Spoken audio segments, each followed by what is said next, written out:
Hi. So as you can probably see, I'm not doing great. It's just a rough day. I didn't sleep well.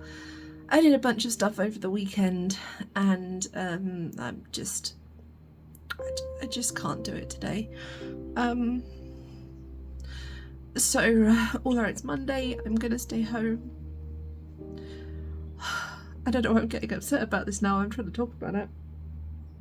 I'm gonna stay home.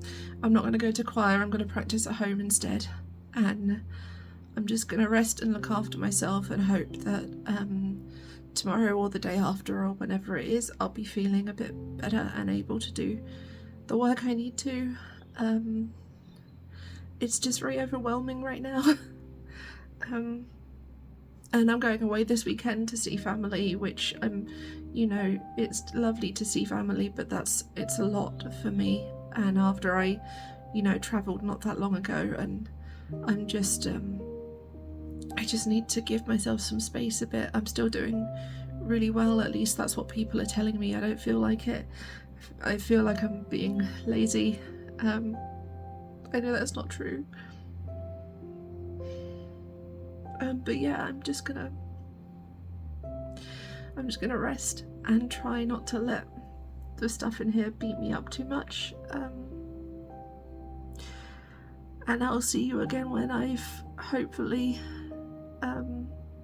found that energy and excitement again, because I don't have it right now. Hello, it's the next day. As you can see, I'm still in the same clothes and my hair is in every direction. But we're gonna try and do the work thing today. I've had 3 hours sleep.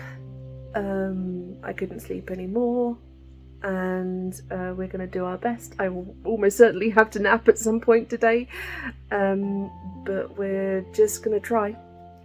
So this week's vlog, I think, will mostly be a day in the life kind of thing, as I try and get through one day. One day at a time, right? Alright, so I'm up now, obviously. I don't work very well if I'm in like a chaotic environment. And I also don't work well if I've got sensory stuff bothering me. So this is something we're going to do something about, but I'm also going to take care of this behind me, and then I'm probably actually going to lie down after that, which I realise sounds counterintuitive because I just talked about wanting to work. But I also need to make sure I rest enough, and that will have been a lot of standing. I'm standing right now, and I realise now that I should have sat down to film this bit because I'm using spoons standing up because it hurts. So yeah, I'm gonna do the washing up, shower, which now I might do sitting down, put some laundry on, and then probably have a nap. We'll see. The sun is completely blinding me now, so I shall go take care of that, put some loud music on, and then when I can see again, I'll be back. Alright, I take it back. I can't do all that in one go. I have done one load of washing up, which basically broke my back because standing up. And the laundry is on, and I will now be lying here for an indeterminate amount of time. This is the problem. Just existing is a pain, literally. So sometimes I have to get through the existing to be able to do the work, and that's much harder than doing the work. So yeah, I'll be here until my body decides that I can start going again. Alright, so I laid down for a while. I failed to beat the level I'm on Balatro, and I have now showered and I've dried my hair as much as my arms would allow. I thought I might fall asleep after showering, but I've actually woken up. So I'm gonna start trying to do some work. I have a couple of admin tasks I want to knock out first, because otherwise they're just gonna languish there forever. And then I think I want to get a bit of a better plan done on the paragraph that I'm writing, and I might actually take us and look at that a little bit more in depth whilst I'm doing it. So yeah, I'm going to be so tired when all this is done. I can feel that already. My pain levels are already shooting up, but I just want to have a good day of work, and that is a lot to ask, especially with travelling this weekend. And yeah, I'm going to do my best, but not too much. Yeah, so I'm going to knock these admin tasks out, and then I'll be back with focusing on some actual thesis writing. Okay, so we're going to do something a little different in this video now, which is that I'm actually going to show you where and how I work on my thesis. So I use Scrivener.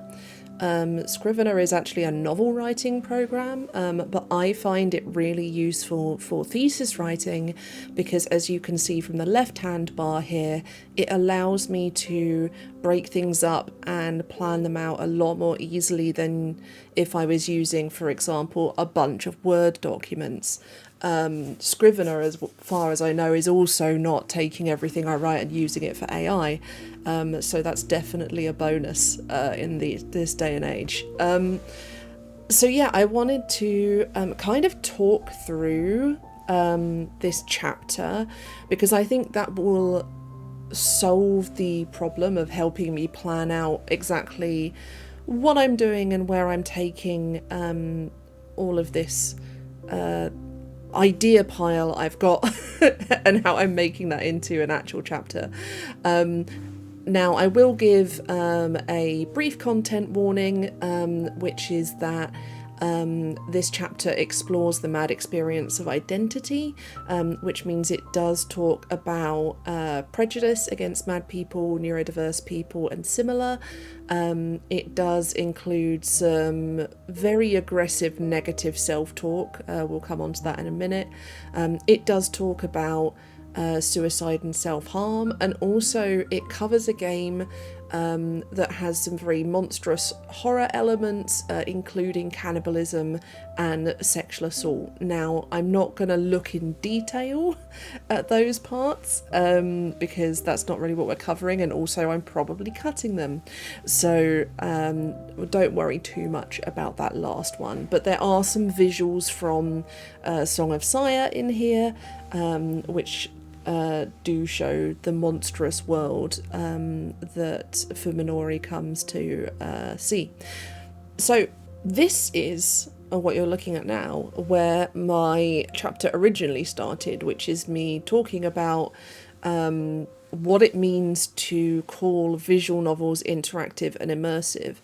This is still something I want to keep in. It's definitely still useful. But it's no longer the actual opening to the chapter, because now I've written my creative introduction. All of my chapters have autobiographical creative writing intros to situate the chapter in my lived experience of madness, because that's important to me as someone working in mad studies as a mad person, that my madness has a presence within the text, and also that it can help give an idea of why someone might care about this particular theme. So I've written that, and that's something that really helped clarify what the meaning of this chapter is, and that's why I want to change the introduction to very much situate the idea of looking at mad identity within mad studies as a whole. So I'll take you to that opening now.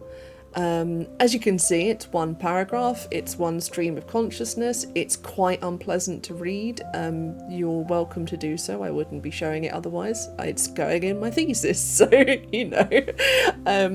But basically it is a stream of consciousness about my experience with identity, of being told what I should be, and what I shouldn't be, especially. And some of the very unpleasant, intrusive thoughts that I get about that, that are often voices from my past or voices from our bullshit capitalist society at large. And enjoy.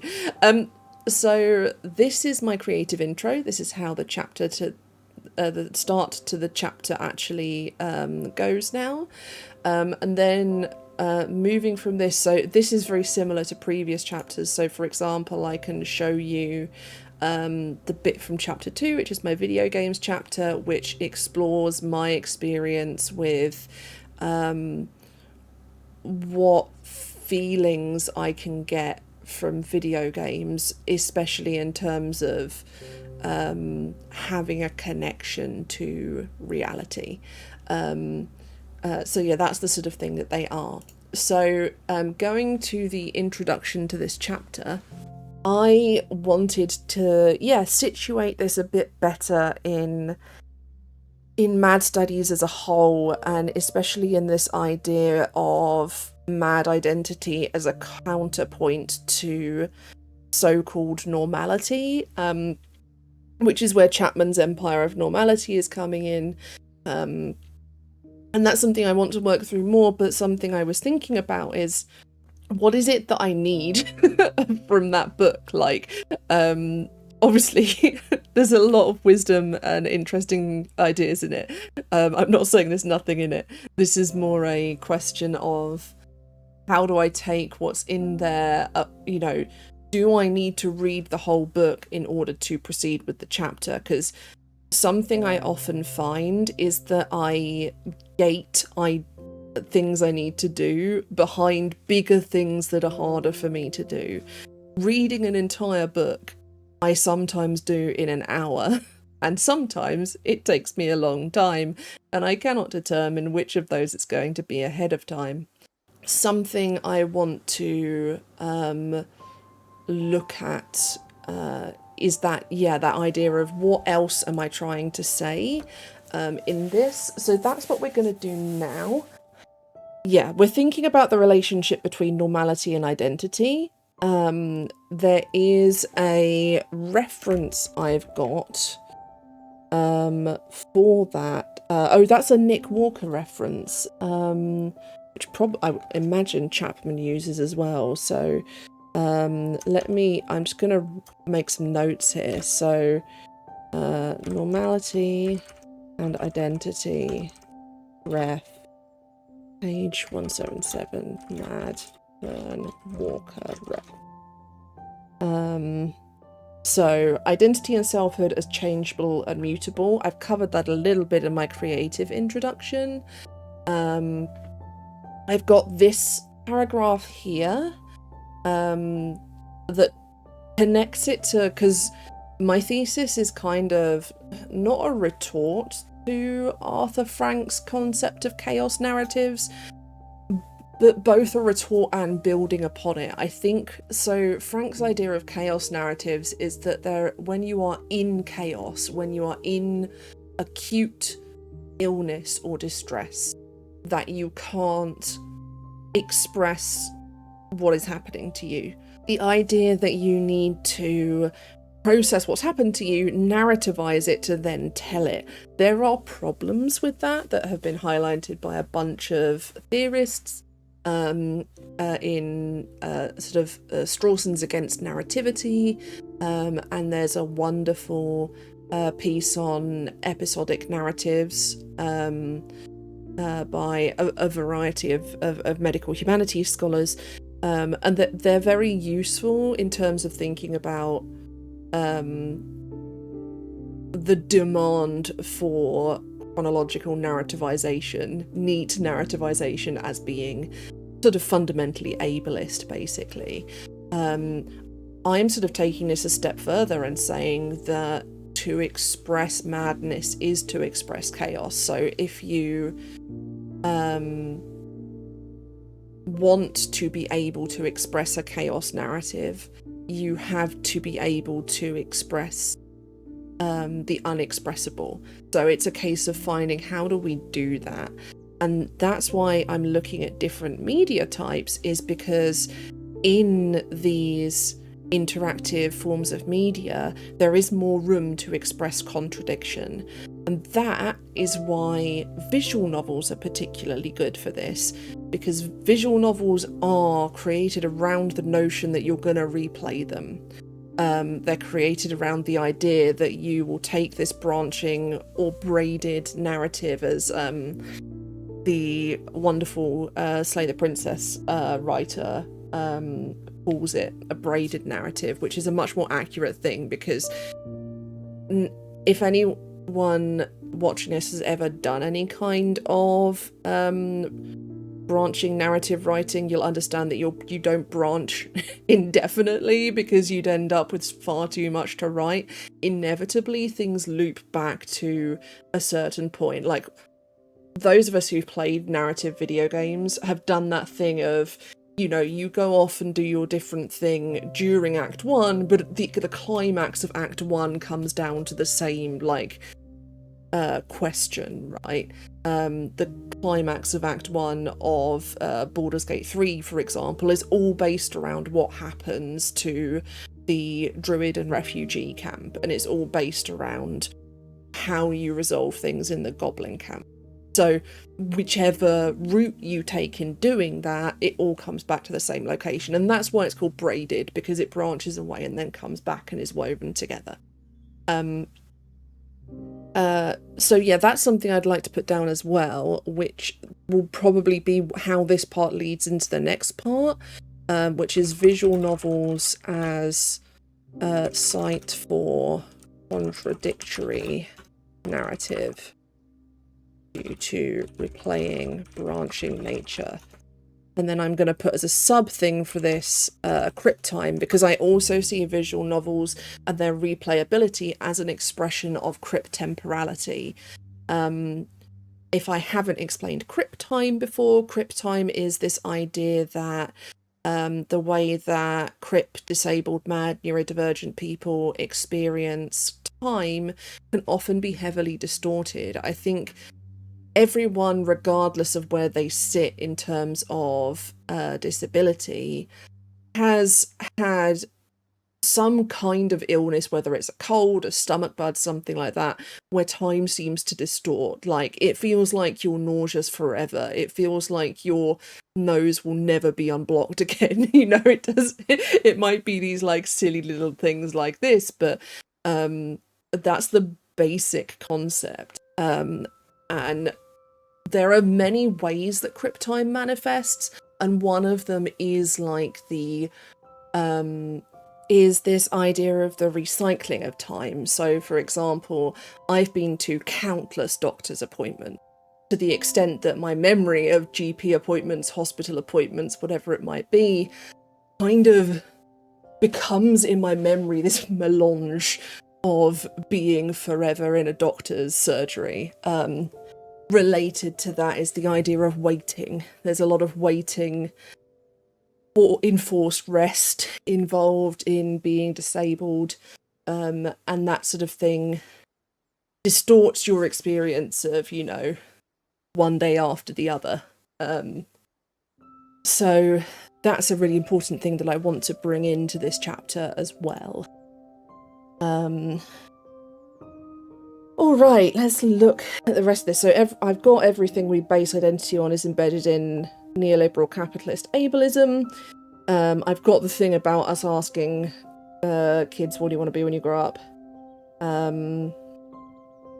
Yeah, okay, so I've got all of that in there already. So I've then written out my aims of the chapter, which is to push this idea of the mad identity as inherently mutable or changeable or contradictory, messy.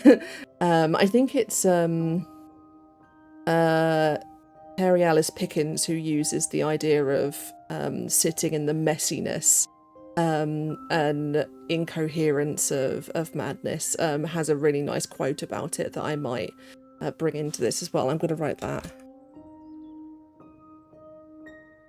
as well. That's in Black Madness, Mad Blackness, which if you're at all interested in mad studies, you need to read Black Madness, Mad Blackness. It's so incredibly good. I would put it up there with some of the really big, like, mad studies texts. So show games that allow for a mad conception of identity. I am probably moving towards focusing on Slay the Princess and then having a lesser extent of using Song of Sire as a sort of contrast to that. Explain how visual novels uniquely enable this via choice-based narrative. So we'll explore that more. And that's something that other section that I showed you a bit of is it already has some of that in there, actually. So that's something that I've already done quite a lot of. Because if I go here and show you this, I've actually already got 6,000 words on this chapter. My chapters are around 10 to 12,000 words. 12,000 is pushing it. I ideally want to come lower on that bar. So it's actually quite good that I want to cut some things because I have too many words. And a lot of that is because I attempted to explain the entire plot of Song of Sire, which, if any of you have played it, is not a plot you can explain quickly. So yes, and then I've got explore the following sub-concepts that make up mad identity, which matter because these are sort of the core of mad studies. So we've got that mutability, Crip time, which I've already put in here, the notion of plurality, whether that's in terms of fully living in a plural way, as with people who are plural systems, or whether it's simply the idea of having a multifaceted identity that isn't necessarily, fully coalesced into living as a plural system, but might embrace that kind of contradiction. It's something I find a lot that, for example, I can get up on a stage and sing in front of 1,000 people, but I can't have a conversation with one person that I've not met before without feeling horrendous. So it's a contradiction that is part of who I am. Similarly, earlier I was talking about not being able to work in chaos very well. Ironic, because we were then talking about Frank's chaos. But I am not naturally a tidy person, and this is one of the ways in which my autism and my ADHD tend to butt heads a little bit, because I don't keep things tidy naturally, but I want them tidy, so I have to work for it. But then my physical illness is like, hey, no, that's too much effort, we can't be doing that. So it's a bit of a battle to sort of balance it all, and that's the other kind of plurality that I want to draw out in this chapter. Contradiction I've got written down, we've sort of covered that. The idea of masking and embodiment is something that I think is going to come up as part of this, because that's another aspect of that sort of extension of thinking about plurality, is the idea of masking either in an autistic way or in the way that everyone does, where you don't swear in front of your grandparents probably. And lastly, we've got the relationship to systemic injustice, which is something that I think is just naturally woven into everything I'm writing about. And so I think that's going to come up naturally. I don't think I need to sort of stress that at this point. So honestly, I don't think this section, this introduction, is as far as I think it is from done. I think I can get that Pickens quote in. I'll look at what that Nick Walker reference is. And then I can use the idea of visual novels as being a site for that contradictory narrative as a way to come into the next couple of sections that I've got. And then think about what the rest of the chapter is going to look like. Because those were really my aims for this week. To finish writing this bit, lead it into the next section, and then have some level of idea of what stuff is going to look like for the rest of the chapter, especially because, as I say, I've only got so much left. So what I think I'm going to do with the remaining energy I have today is this little list of things here, writing on this section, and then I'm going to call it quits after that, because if I try and do more than that on top of all the stuff I've done, I am just going to burn myself out. So yeah, I will come back briefly after I've done all of that, and we'll see how it goes. Thanks for listening to me talk about things in a little bit more detail. I hope you liked that. If you did, then please let me know, and I will try and include more of it in the future. Alright, hi. It's about, I guess, an hour or so later, maybe an hour and a half. And I've done it. I've done the writing, I've finished the intro, it now links into the next section explaining what visual novels are and so on, and I'm knackered. And I'm gonna go have a nap because, oh my god, I can't believe I got all that done. I'm probably gonna pay for it for the rest of today. I'm also kind of emotional about it because, as I said, I really needed a work day to go well and not be interrupted by me being unwell in some way. And I'm really happy that I'm going to have something to show my supervisors when I didn't think I was going to. So, yeah, that's it for this week. And I will see you all again next week when hopefully we can maybe have something of a routine. I'm not optimistic.